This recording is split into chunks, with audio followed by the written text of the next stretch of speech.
Assalamualaikum warahmatullahi wabarakatuh. Innal hamdalillah nahmaduhu wa nasta'inuhu wa nastaghfiruh wa na'udzu billahi min shururi anfusina wa sayyiati a'malina. May yahdihillahu fala mudilla lahu wa may yudlil fala hadiya lahu.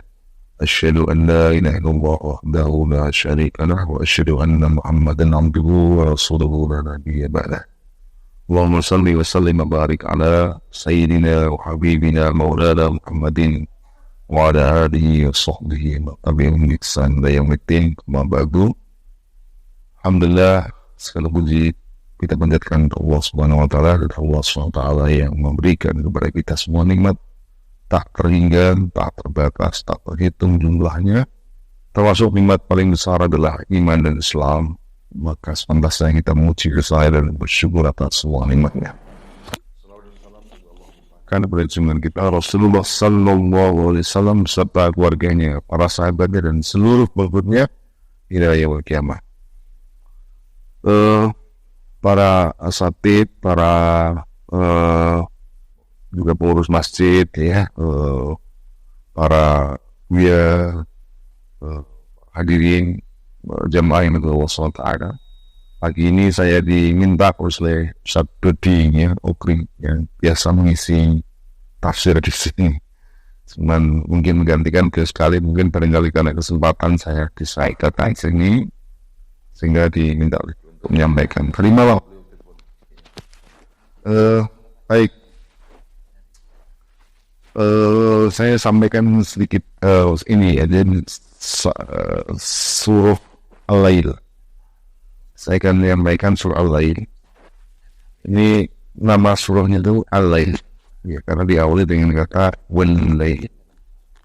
Dan surah ini kalau kita dengarkan itu sangat indah, karena selalu diakhiri dengan huruf yang sama.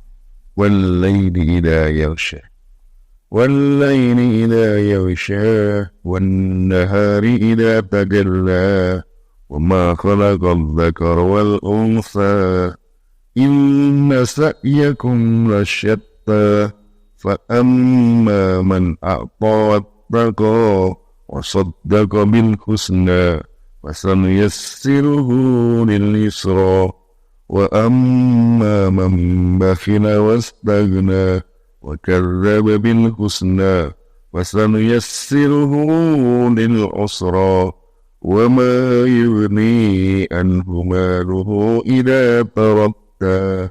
Itu sampai akhir seperti itu semua. Jadi kalau didengarkan saja, ini luar biasa indahnya. Ini Quran. Jadi di antara mukjizat Quran itu adalah bahasa yang indah dan isinya yang dahsyat.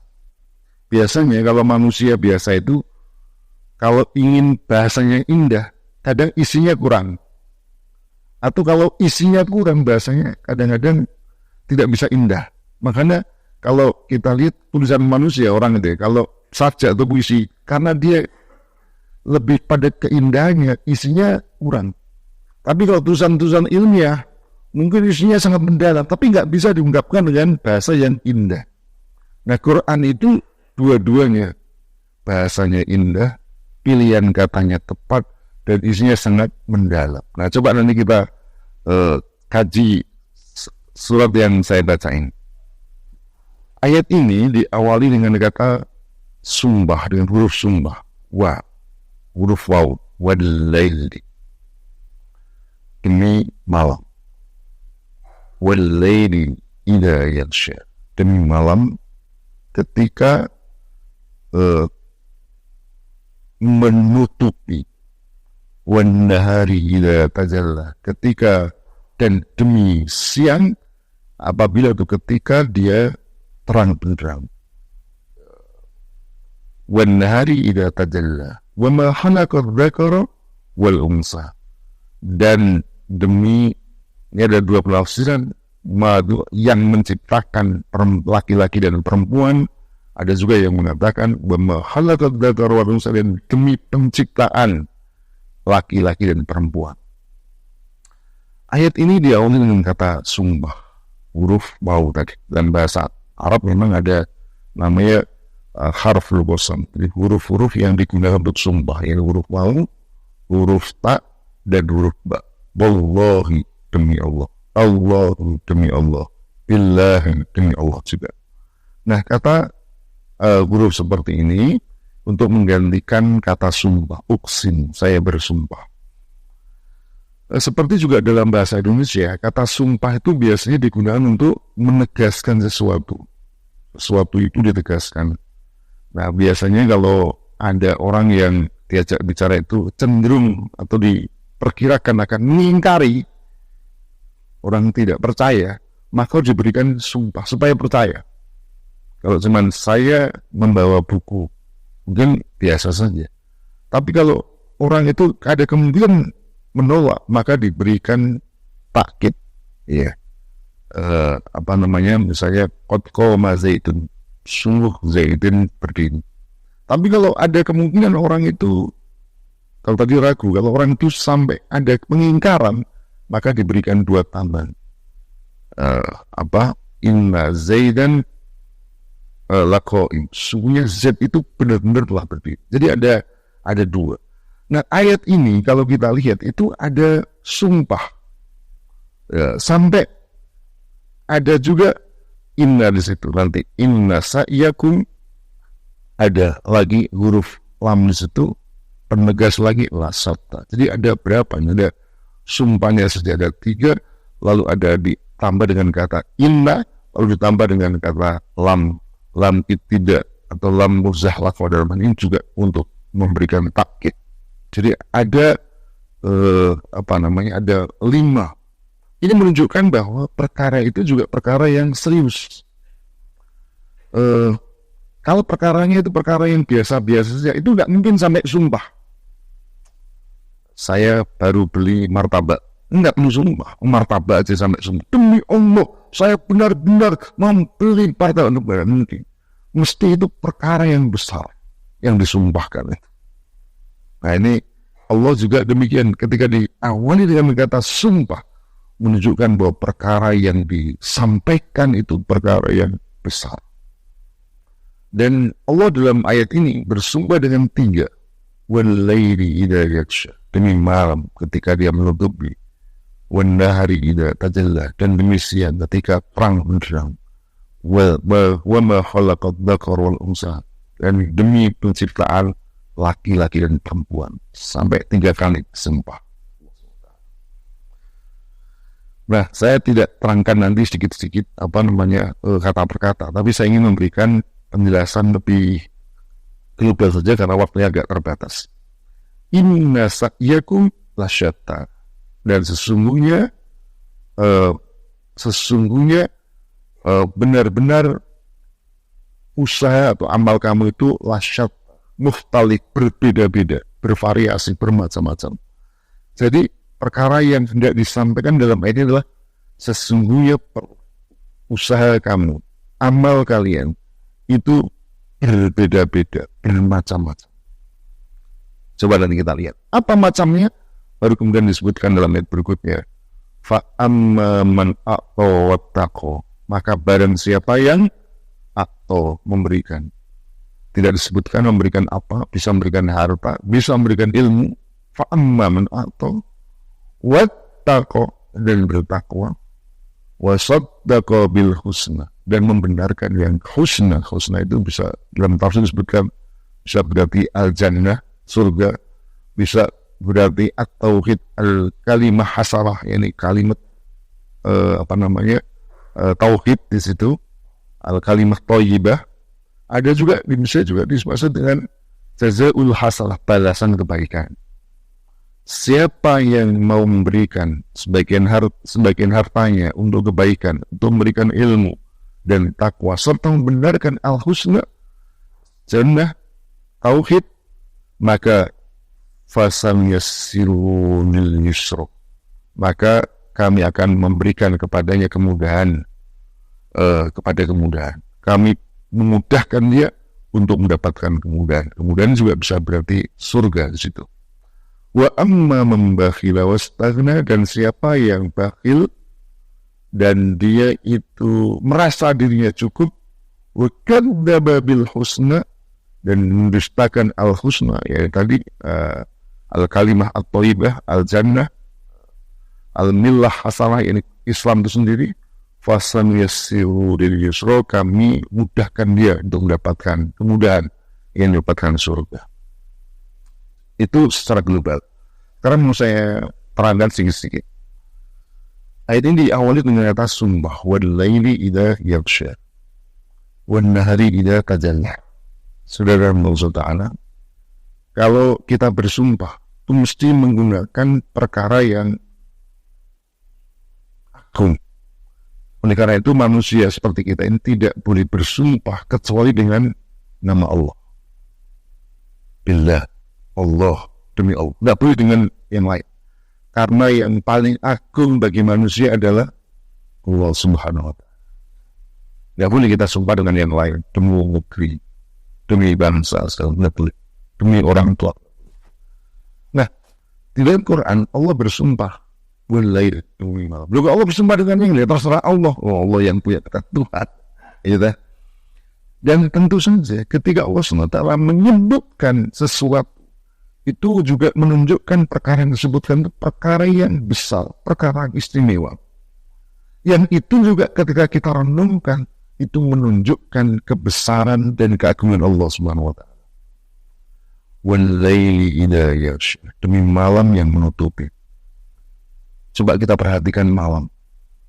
Apa yang dominan dari malam? Gelap. Gelap. Kita lihat tidak ada satupun yang terlihat ketika malam yang gelap itu. Ia betul-betul menutupi siang, betul-betul menutupi mata kita. Wan laili idza yaghsha wan nahari idza tajalla, dan demi siang ketika dia terang benderang. Coba kejadian siang dan malam ini sesungguhnya menunjukkan kita yang pertama kebesaran Allah Subhanahu wa Ta'ala. Siang malam, pertanyaan penting itu, siapa yang bisa mendatangkan siang? Siapa yang mendatangkan malam? Coba, raja mana yang bisa mendatangkan malam? Bahkan seluruh manusia berkumpul mendatangkan malam. Bahkan jangankan mendatangkan, memajukan datangnya malam hanya 1 menit tidak bisa. Betapa lemahnya manusia. Itu sebenarnya walaili itu mungkin juga mengingatkan kita seperti kitanya punya nyawa itu. Sehebat-hebat manusia pasti akan mati. Dan ketika mati manusia juga tak bisa mengundurkan, walaupun sesaat tak bisa mengajukan. Walaili idza yaghsha. Jadi sebenarnya saat itu sebenarnya kita sudah langsung mestinya tak ada rasa sombong, tidak ada rasa takut dari Allah SWT. Mau sombong apa? Wong malam saja tidak bisa mencegah. Siapa yang bisa mencegah datangnya malam? Sekarang saya ingin siang terus. Siapa yang bisa? Sebagaimana tak ada orang yang bisa mencegah datangnya malam, tak ada orang yang bisa mengundurkan malam. Siapa? Raja siapa? Penguasa siapa? Bahkan seluruh manusia. Dan ketika datang malam, mau tidak mau, suka tidak suka, akan menjadi pekat. Makin malam makin pekat. Hingga pagi hari datanglah siang. Wan nahari idza tajalla. Siapa yang mendatangkan siang? Tiba-tiba malam yang gelap begini, perlahan dari terang. Bahkan terang pada siang hari, semua terlihat. Siapa yang bisa mendatangkan siang? Siapa yang bisa mengundurkan siang? Ini sebenarnya ayat ini langsung mendobrak akal dan hati kita. Kamu itu adalah manusia yang lemah, tak layak takabur, tak layak sombong pada Allah SWT. Kok berani-beraninya sama Allah, berani-beraninya menentang syariat Allah SWT, berani-beraninya menentang hukum Allah SWT. Wong kamu mendatangkan siang, saya tidak bisa. Mendatangkan malam tak bisa. Mencegah malam tidak bisa. Walaili idza yaghsha wan nahari idza tajalla. Demikian juga ketika disebutkan wa ma khalaqadz dzakara wal unsa. dan demi penciptaan laki-laki dan perempuan. Masya Allah, betapa berkuasanya Allah. Kita ini menjadi manusia sempurna dari min nutfatin amsad, dari sperma yang bercampur. Dalam ayat yang disebutkan mimma immahin, dari air yang hinu, tidak banyak. Nutfah itu artinya cuma air percikan, jadi sedikit sekali. Tanamkan dalam rahim kita, jadilah kita ini Masya Allah, manusia sempurna seperti kita. Dan dahsyatnya, dari benih yang terlihat sama itu, jadilah dua jenis manusia. Ada jenis manusia laki-laki, ada perempuan. Ma khalaqad dzakara wal unsa. Berbeda. Dari kejauhan langsung bedain laki-laki, perempuan. Dan bukan hanya tampak luarnya yang berbeda, bahkan organ dalamnya berbeda. Yang satu punya rahim, satunya tidak punya rahim. Bisa melahirkan, yang satunya tidak bisa melahirkan. Enggak ada ceritanya di dunia ini laki-laki bisa melahirkan, enggak ada cerita. Maka sekalipun ada laki-laki ganti kelaminnya, enggak bisa membuat rahim itu, enggak bisa. Waktu itu cuma penampakan luar saja. Itu orang goblok, mau dioperasi kayak apa penampilannya nih. Perempuan tidak bisa mengubah organ dalamnya, tidak bisa. Allah ciptakan memang laki-laki dan perempuan. Laki-laki doang nggak bisa melahirkan, perempuan saja juga tidak bisa melahirkan. Ciptakan berpasangan. Yang demikian kemudian terjadi keturunan. Masya Allah. Maka kalau manusia itu melawan kodrat, laki-laki jadi perempuan, perempuan laki-laki, ya itu seperti orang melawan siang malam, itu nggak akan bisa berguna. Demikian juga seperti sekarang laki-laki kawin dengan laki-laki perempuan, ya nggak akan ada anak, nggak akan ada keturunan, musnah manusia. Coba bayangkan, nggak akan ada kelahiran. Karena Allah ciptakan berpasangan, dan itu saling membutuhkan. Yang laki-laki diciptakan lebih kuat, lebih kekal untuk bekerja, mencari nafkah. Perempuan lebih lembut untuk diberikan, bisa ngomong, bisa mengasuh anak-anaknya. Itu tidak sabar laki-laki. Anak yang nangis keplak, jewer. Ya kan? Itu perempuan itu sabar. Itu Allah ciptakan. Wa ma khalaqad dzakara wal unsa. Nah, ayat ini sebenarnya tadi saya katakan didobrak dengan sebuah sumpah. Yang satu menunjukkan betapa dahsyatnya, betapa agungnya Allah SWT. Yang kedua, biasanya sumpah itu juga untuk menunjukkan bahwa perkara yang disebutkan oleh Allah itu adalah perkara yang bermanfaat buat manusia. Ada siang, ada hal. Ada manfaatnya tidak? Coba apa yang terbaik jika terus siang? Terang terus. Nggak ada sempat kita istirahat. Istirahat yang paling sempurna itu adalah malam hari ketika kita tidur. Yang dengan begitu kita besok bisa segar kerja kembali. Terbayangkan jika siang terus. Sebagaimana tak terbayangkan jika malam terus. Malam gelap terus. Gimana? Menghabiskan berapa lampu gitu. Dan kita butuh bukan hanya lampu, kita butuh pertanian yang dari sinar matahari, segala macamnya. Tanpa kita minta, Allah berikan kepada kita. Wa ma khalaqad dzakara wal unsa. Tanpa kita butuhkan, Allah ciptakan. Jadi Allah itu lebih mengerti apa yang kita butuhkan dari manusia sendiri. Ya. Maka kalau Allah memberikan hukum kepada manusia, syariat dan manusia itu ya harusnya diterima. Allah lebih mengerti apa yang kita butuhkan daripada kita sendiri. Tanpa kita minta, Allah ciptakan malam. Tanpa kita minta, Allah berikan siang. Ya, keduanya dibutuhkan oleh manusia. Sebagaimana tanpa kita minta, Allah ciptakan laki-laki dan Allah ciptakan perempuan. Masing-masing punya kegunaan sebagaimana siang. Wal-laili idza yaghsha wan-nahari idza tajalla wa ma khalaqad dzakara wal unsa. Setelah dibuka dengan sumpah, Allah SWT berfirman, Inna sa'yakum lasatta. Inna sa'yakum lasyatta. As-sa'yu dalam bahasa Arab itu dari kata maknanya itu berjalan cepat. Masirus sri itu namanya as-sa'yu, sa'i. Makanya kalau sa'i di sana di Mekah itu, ya sa'i itu jalan bukan lari, tapi jalan cepat. Itu namanya as-sa'yu, itu jalan cepat. Jalan tapi bukan lari. Gitu. Tapi bukan biasa, jalan biasa, tapi jalan yang. Nah, dalam Quran kata as-sa'yu itu bisa digunakan juga maknanya al-amal atau al-kasb, jadi upaya keras, amal. Dan Allah dalam ayat ini menyatakan sa'yaku la syatta. Dari kata syatta, syatta itu merupakan jamak dari kata syadid yang artinya mukhtalif. Mukhtalif itu berbeda-beda, bermacam-macam.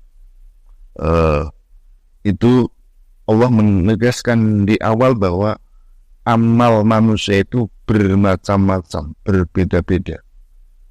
Apa bedanya? Bedanya itu bisa mulai dari awal sampai akhir. Dari mana kita tahu? Di ayat berikutnya. Perbedaan itu disebutkan fa'amma man a'ta wattaqa wa saddaqa bil husna. Barang siapa yang memberikan wattaqa, bertakwa, wa saddaqa bil husna.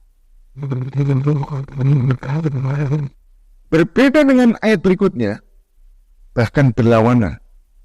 Tadi fa'amma man a'ta, siapa yang memberi, siapa yang dermawan. Ayat berikutnya apa sebelumnya itu? Wa amma man bakhila. Allah menyebut perbedaan sangat jelas, nyata. Fa'amma man a'ta, siapa yang memberikan uang, memberikan hartanya. Lawannya apa? Wa amma man bakhil, medit, kikir, ya, tidak mau membelanjakan hartanya untuk kebaikan, tidak mau menginfakkan hartanya, itu bakhil. Beda. Syatta disebutkan inna sa'yakum lasyatta. Beda jelas antara a'ta dan bakhil. Kemudian disebutkan fa'amma man a'ta wattaqa, bertakwa. Takwa itu apa? Takwa itu secara ringkas ya, dia itu tunduk patuh kepada Allah Subhanahu wa taala. Karena dia takut pada Allah. Takut pada Allah itulah membuat dia tunduk patuh kepada Allah Subhanahu wa taala. Maka ittaqo, siapa yang mau tunduk patuh taat kepada Allah Subhanahu wa taala, wattaqo. Dalam ayat berikutnya disebutkan memang wa amma man bakhila wastaghna. Istaghna itu apa? Dari kata ghani. Ghani yaitu cukup. Istaghna artinya merasa cukup. Kalau orang merasa cukup itu apa artinya? Dia tidak butuh Allah. Karena tidak butuh Allah, tidak butuh rezeki Allah, tidak butuh ridha Allah, tidak butuh surga Allah, apa? Tidak mau taat kepada Allah. Tidak butuh. Kita ini karena butuh surga, sehingga pagi-pagi harus sholat subuh. Betul tidak? Coba kalau orang tidak butuh surga, mau tidak sholat subuh? Mau, tidak butuh surga, penting surga sekarang ini kaya raya. Itu betul tidak? Jadi istaghna. Jadi kalau orang itu tidak mau taat kepada Allah, itu berangkatnya istaghna, merasa dirinya cukup. Maka kita ini supaya tidak merasa tidak mau taat pada Allah itu jangan istaghna, jangan merasa cukup. Kita harus fakir, antumul fuqara. Kamu adalah orang-orang yang butuh kepada Allah SWT, yang perlu kepada Allah SWT. Kita perlu sehat, kita perlu diberikan rezeki, kita perlu mendapatkan surga. Kita minta kepada Allah SWT.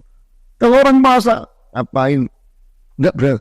Saya sukses bukan karena Allah, bukan karena doa, bukan karena sholat, bukan saya usaha saya. Kalau saya usaha bagus, hasilnya bagus. Dia mengandalkan dirinya sendiri, dia perlu Allah Subhanahu wa Ta'ala, maka tidak akan pernah taat kepada Allah Subhanahu wa Ta'ala. Apalagi tidak merasa perlu surga, nggak butuh surga, yang akan melakukan ketaatan. Wastazna, berarti yang disebut syatta itu bermacam-macam ini.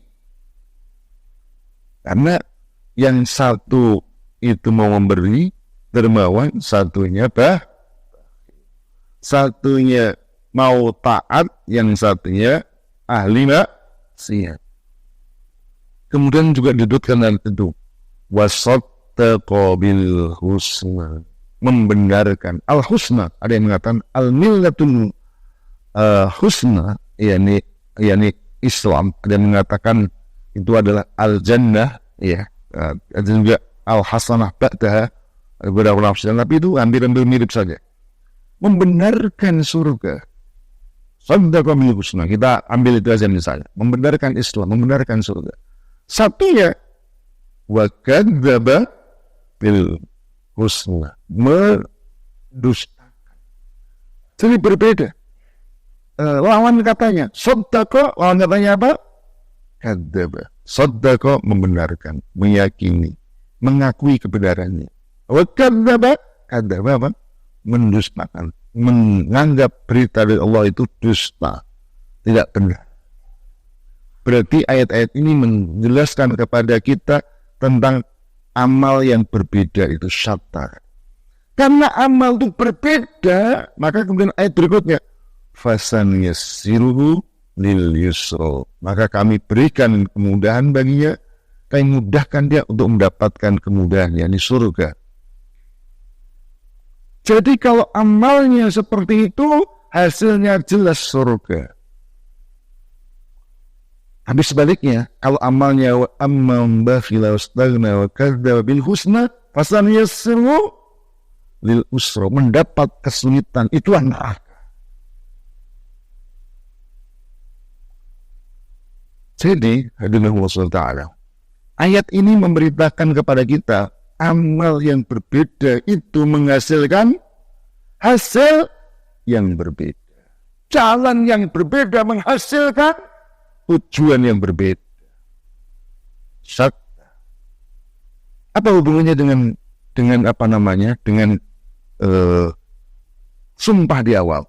Wal-laili idza yaghsha wan-nahari idza tajalla. Nah, ini ketemu. Karena Quran itu kalau kita baca, Masya Allah, itu hubungan antar ayat luar biasa. Sumpah itu biasanya juga disesuaikan oleh Allah SWT dengan perkara yang disumpahkan. Wal-laili idza yaghsha, malam, wan-nahari idza tajalla. Ayat ini seolah menunjukkan kepada kita amal manusia itu berbeda, seperti bedanya siang dan malam. Mana amal soleh yang mengantarkan surga, mana amal maksiat yang mengantarkan neraka, jelas berbeda, dan bedanya seperti siang dan malam. Orang yang orang yang dermawan, orang yang memberikan, jelas bedanya dengan orang yang bakhil, seperti layaknya siang dan kelihatan apa tidak siang malam bedanya. Masya Allah, berdit dengan orang yang sama, nggak sama lah, jelas berbeda. Bangun masjid, berdiri, jihad, memberi satunya diam aja, jelas kelihatan. Ya, dia sendiri tahu, orang lain juga bisa melihat. Ya, jelas seperti bedanya siang dan malam. Seperti bedanya ad-dzakara wal unsa, laki-laki dan perempuan. Betul tidak? Beda. Bagaimana orang memberi disamakan dengan orang yang medit, yang bakhil? Bagaimana bisa disamakan antara orang yang bertakwa dengan orang yang istazna, tidak mau taat? Bedanya orang taat dengan orang tidak mau taat seperti siang dan malam, seperti laki dan perempuan. Yang satu sholat subuh, satunya tidur saja. Ya betul. Betul tidak? Satunya mau berjihad, satunya tidur di rumah, mengejar dunia. Beda tidak? Beda. Ya, demikian juga kalau kemudian hasilnya pun berbeda, bahasanya berbeda, juga beda. Betapa jelasnya surga dan betapa jelasnya neraka, seperti siang dan malam, laki dan perempuan. Jadi kalau kita baca surah Al-Lail ini, saya katakan tadi ini, kalau kita baca indahnya, Masya Allah, tapi isinya juga. Jadi kita baca itu kalau kita ngerti isinya begitu, terbayang. Wallaini la yansha'un nahari ila tajalla. Jadi sambil sholat itu kita membaca surat itu tuh bisa meresap. Ya, inna sa'yakum lasyatta amma man a'ta wattaqa wa saddaqa bil husna fasanuyassiruhu lil yusra. Terbayang. Nah, ayat ini sebenarnya memberikan penjelasan prinsip dasar. Prinsip dasar apa? Sebenarnya kalau kamu ingin surga atau neraka, sekaranglah waktu memilih. Kan kita belum pernah dapat surga. Belum ada yang dapat neraka. Kita tidak tahu hasil akhirnya. Kalau ada yang bilang itu kan ramalan masa depan, yang ngomong juga belum pernah ke sana. Memang belum ada seorang pun yang pernah datang ke sana. Gitu. Tapi sebenarnya apa yang akan terjadi ke depan itu sudah bisa diperkirakan. Bukan hanya diperkirakan, bahkan bisa dipastikan sejak sekarang. Sekarang ini sudah tahu sebenarnya siapa ahlul jannah dan siapa ahlul nar. Orang yang beriman, yang beramal soleh, dan dia mati dalam keadaan keimanan dan amal soleh, ya surga tempatnya. Udah jelas. Jadi tidak perlu nanti di akhirat. Sebenarnya sekarang pun sudah bisa ditentukan. Orang yang kafir dan terus komitmen dalam kekafirannya sampai mati, membatu dengan kafirannya. Apa itu jadi? Neraka. Itu bukan insya Allah, udah pasti neraka. Ada ceritanya orang kafir masuk surga itu ada. Wa may yartadid minkum an dini fayan wa huwa kafirun fa ulaika habitat a'malun bid dunya wal akhirah wa ulaika ashabun nar hum fiha khalidun. Siapa yang murtad dari agamanya, dari kalian dari agamanya, fayamut, lalu kemudian dia mati, wa huwa kafir, sementara dia mati dalam keadaan kafir, ulaika habitat amalum bid dunya wal akhirah, maka mereka itu terhapus selama. Jangankan yang kafir asli mulai kecil, kafir terus mulai kecil, ya, saat mati. Ini yang lahir Islam, saya besar, haji, sholat, andai saja, semua amal dikerjakan. 5 menit kok murtad. Saya murtad dari Islam, ikut Yesus saja, dulu selamat misalnya, itu terhapus semua. Fa'ulaika habitat a'mal, mereka itu terhapus semua amalnya. Fa'ulaika ashabun dari umbiya, dan mereka berada neraka kekal. Jadi ada yang jemaah Nusantara. Jadi sebenarnya ayat ini memberitahukan kepada kita, nasib akhirat kita itu bukan tebak-tebak manggis, bukan nanti, bukan sekarang sudah bisa diketahui. Dan sekaranglah kita bisa memilih sebenarnya tempat kita di mana. Pesannya sekarang ini. Karena jalan untuk masuk surga itu terang seperti terangnya siang. Dan itu jalan masuk neraka itu juga jelas seperti malam gelap. Bedanya sangat jelas. Itu tergantung kita memilih yang mana. Ini sekarang kita di Rio ini. Di Rio ini kan di mana? Terminal. Mungkin di sana ada tulisannya itu. Bis menuju Medan, bis menuju Palembang, bis menuju Padang misalnya, gitu. Ada tulisan-tulisan. Kita di terminal situ. Sebenarnya di bis-bis itu ditulis Medan, Palembang, Padang, atau kemana lagi gitu ya. Kita di situ. Kita tuh meski belum nyampe Medan, kita tahu kalau naik bis yang ada tulisannya Medan, nyampainya di Medan. Kalau ada bis tulisannya Padang, meski belum nyampe Padang, tahu ini akan sampai Padang. Kalau bis tulisannya Jakarta misalnya, meski belum nyampe Jakarta, ya udah tahu hasilnya akan nyampe di Jakarta. Apalagi ada kernetnya, ayo Medan, ya kan? Wis ditulis, kernetnya bilang Medan gitu. Berarti kan tergantung kita maunya kemana, mau Medan, ke Padang atau ke Jakarta. Kalau tujuannya ke Medan, ya jangan naik bis yang ada tulisannya Jakarta. Mau ke Medan kok mau tulisannya Jakarta. Kalau ingin ke Padang, ya jangan yang ada tulisannya ke Medan. Apalagi sudah dijelaskan oleh kernetnya. Ya, ngotot, saya mau ke Medan. Ini bis Padang. Enggak punya saya ke Medan, naik saja ke Padang. Ya nyampe Padang sana, jangan dimarahi sama mahasiswa, salahkan dirimu sendiri. Itulah yang terjadi di akhirat itu seperti itu. Orang kafir itu nggak bisa menyalahkan siapa-siapa, salahkan diri mereka. Karena Allah sudah memberikan penjelasan ini jurusan surga. Sholat, zakat, puasa, haji, sedekah, infak, jihad, menegakkan khilafah, amarah munkar, itu surga kabeh, semua itu surga. Zina, riba, membunuh, mengkorupsi, segala macam kafir, jurusan neraka semua. Wis jelas jurusannya itu sudah jelas. Bahkan sudah ditulis dengan tulisan yang banyak dalam Quran tandanya itu.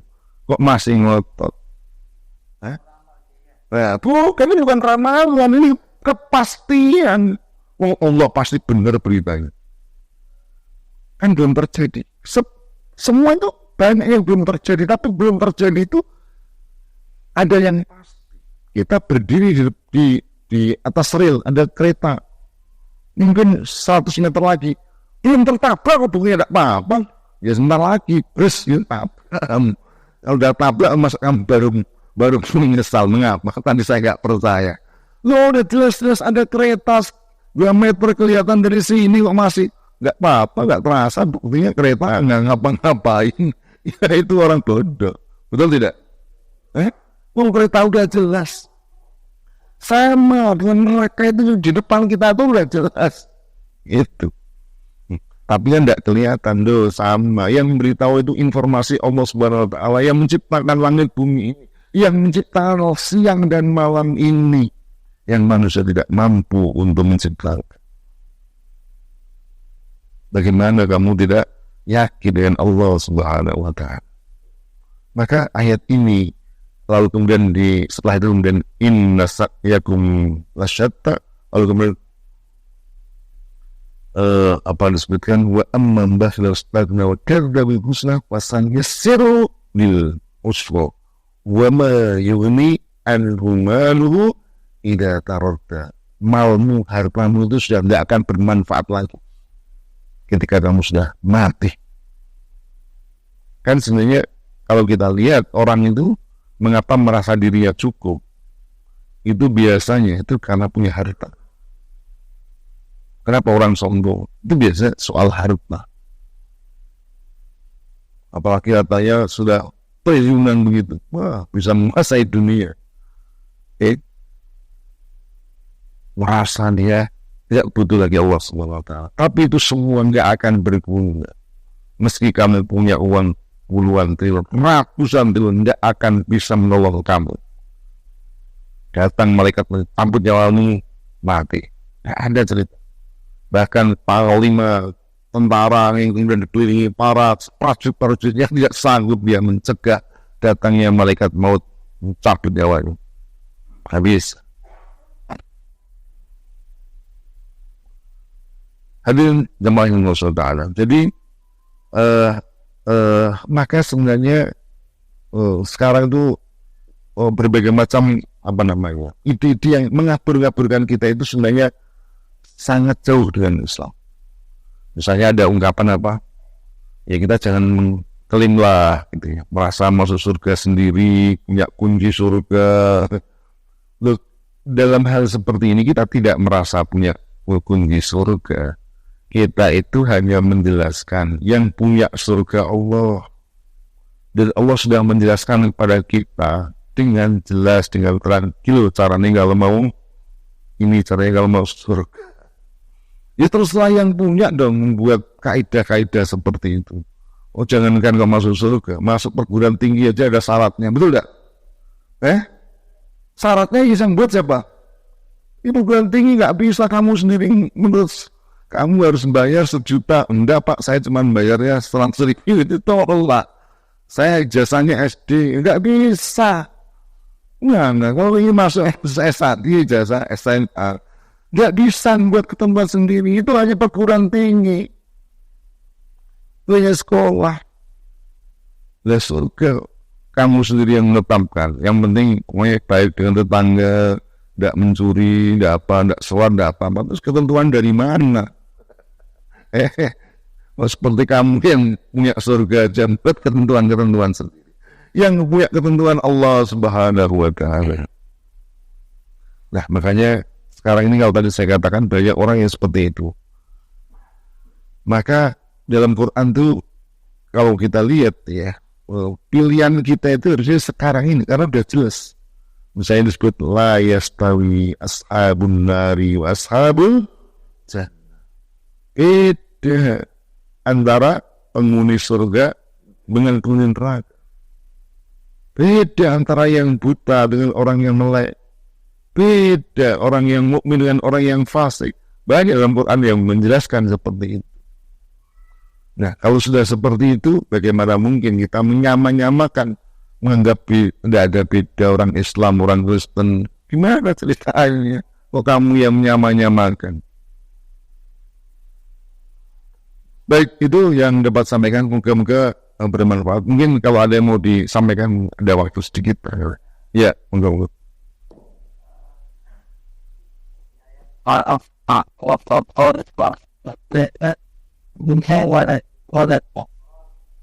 Iya.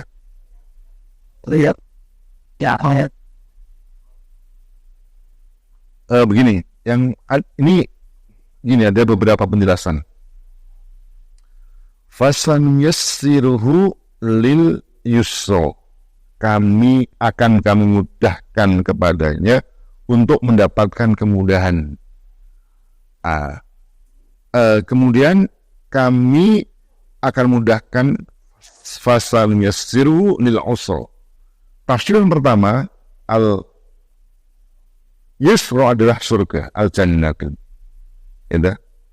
Kemudian al usra adalah kesulitan adalah neraka. Tidak ada yang lebih sulit kecuali hidup di neraka. Ada kesulitan yang lebih sulit daripada hidup di neraka. Dan tak ada kemudahan yang lebih mudah daripada surga. Itu tafsir pertama. Yang kedua, bisa mengatakan bahwa al-usra adalah al-hasanatu ba'daha. Kebaikan setelahnya. Sedang al-yusra. Al-usra, yakni as-sayi'atu ba'daha.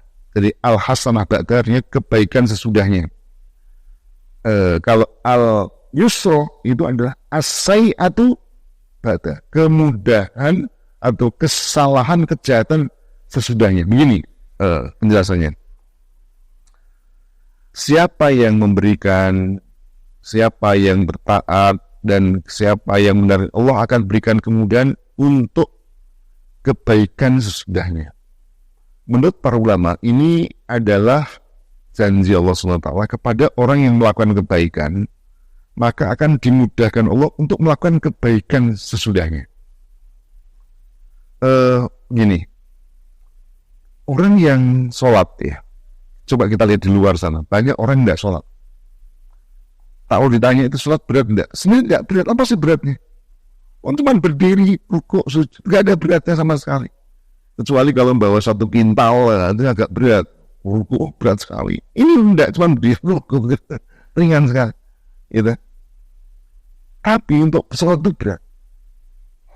Tapi kalau orang yang nggak sholat itu kemudian dipaksa, ayo sholat, mungkin dia memaksakan diri untuk sholat. Hari pertama mungkin berat, hari kedua makin ringan. Rasanya semakin lama semakin ringan, bahkan ketagihan. Rasanya tidak enak kalau tidak sholat. Itulah kemudahan yang Allah berikan berupa melakukan kebaikan sesudahnya. Jadi kalau amal itu baik, dimudahkan Allah untuk melakukan kebaikan berikut. Maka kalau kita lihat tanda kebaikan, tanda diterimanya amal, itu adalah melakukan kebaikan sesudahnya. Padahal tahu namanya haji. Apa tandanya haji diterima? Al-hajjul mabrur, apa di antara tandanya? Setelah haji pulang makin bertakwa. Itu haji mabrur. Berarti itu yang disebut dengan para ulama min jazail hasanah al hasanatu ba'da. Di antara balasan kebaikan adalah kebaikan yang dikerjakan setelah.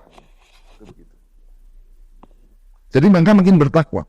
Coba kita lihat puasa, la'allakum tattaqun. Jadi orang setelah berpuasa makin bertakwa. Tapi kalau kita lihat, kalau tidak diterima mardut tadi, pulang haji bukan, malah tambah korupsi, tambah menipu orang, itu nggak diterima berarti. Nah, kejahatan itu seperti itu. Kejahatan itu biasanya dari awal kecil kemudian menjadi semakin besar. Koruptor kelas kakap tidak pernah menjadi koruptor kelas kakap kecuali menjadi koruptor kelas teri. Ribuan, ratusan ribu, jutaan, miliaran, mungkin sampai 9 bulan lainnya. Makanya kalau kita koruptor besar itu nggak ada, anak-anak muda itu nggak ada. Rata-rata koruptor kelas besar itu orang yang sudah tua, senior, karena sudah terbiasa korupsi itu. Itu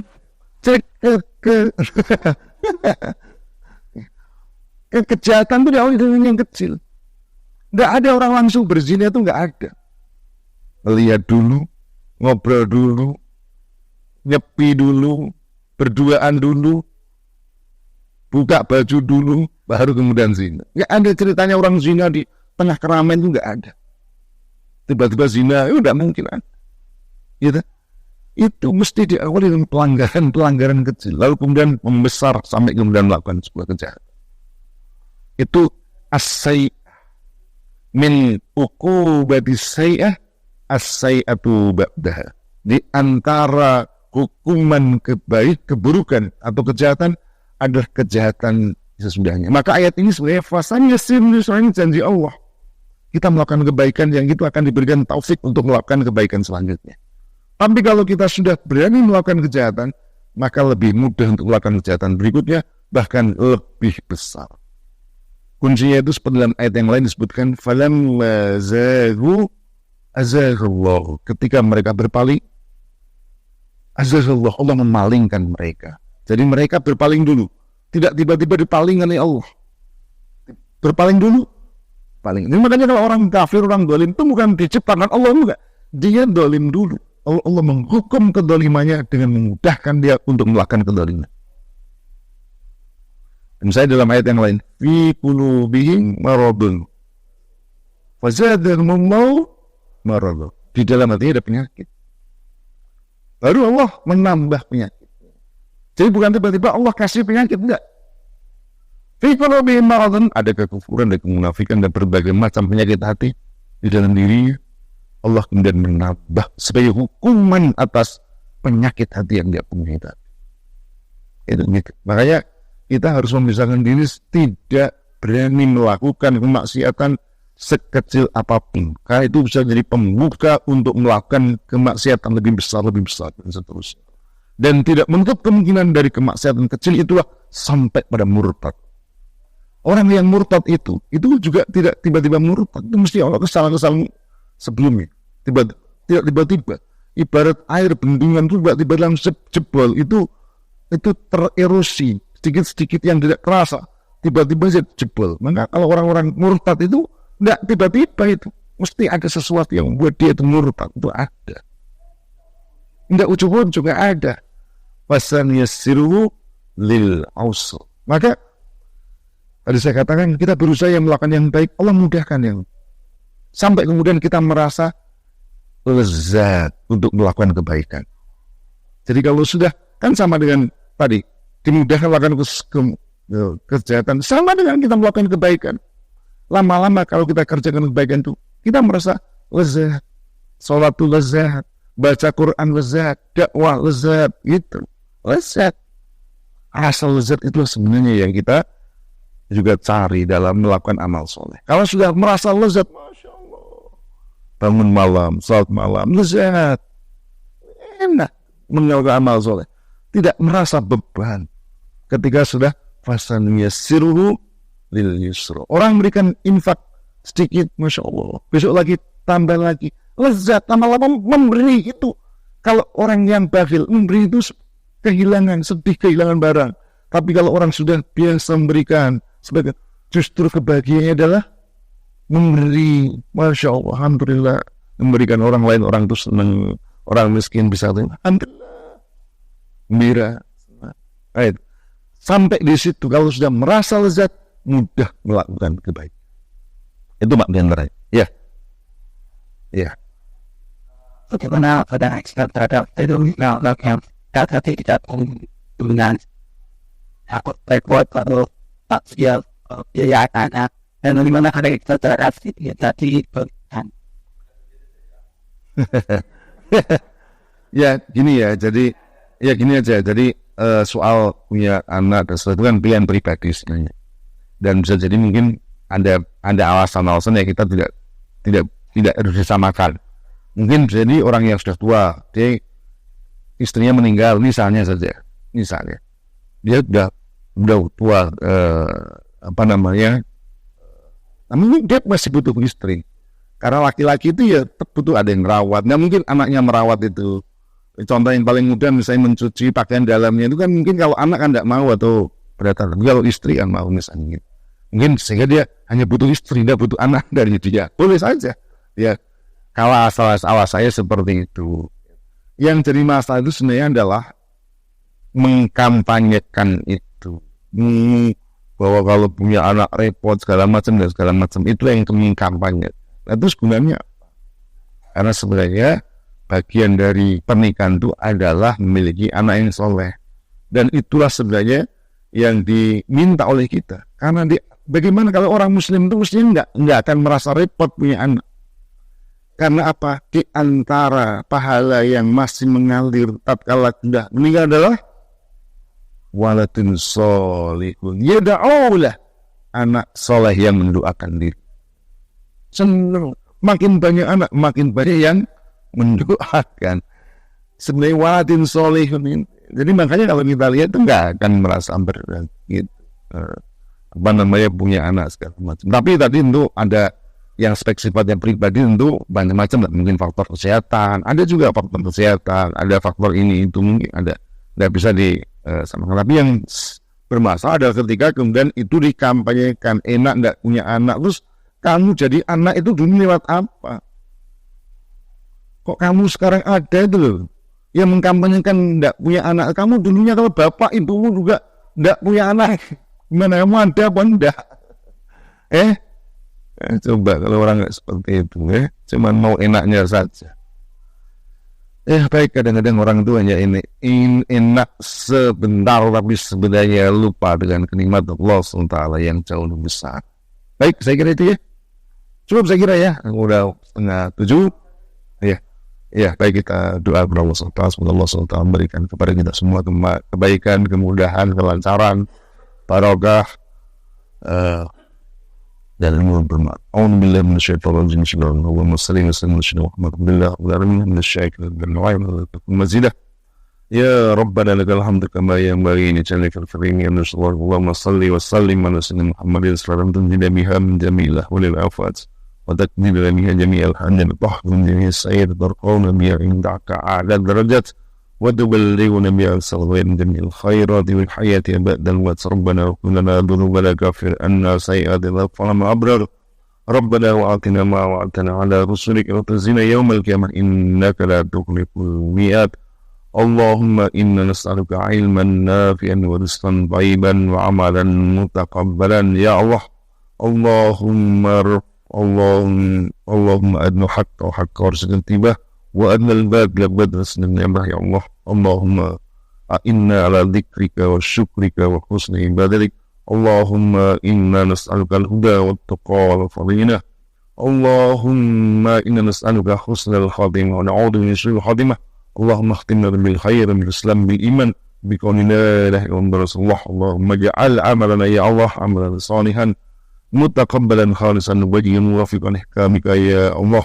اللهم اجعلنا وأزواجنا وأولادنا وذريتنا من أهل العلم وللخير الجنة برحمتك يا أرحم الراحمين. ربنا تقبل منا إنك أنت السميع العليم وتب علينا إنك التواب الرحيم. ربنا آتنا في الدنيا حسنة وفي الآخرة حسنة وقنا عذاب النار وادخلنا الجنة مع أبرار المقربين برحمتك يا أرحم الراحمين يا عزيز يا غفار يا رب العالمين. صلى الله عليه محمد سبحان ربك رب العزة عما يصفون وسلام الحمد لله رب العالمين. السلام عليكم ورحمة الله وبركاته.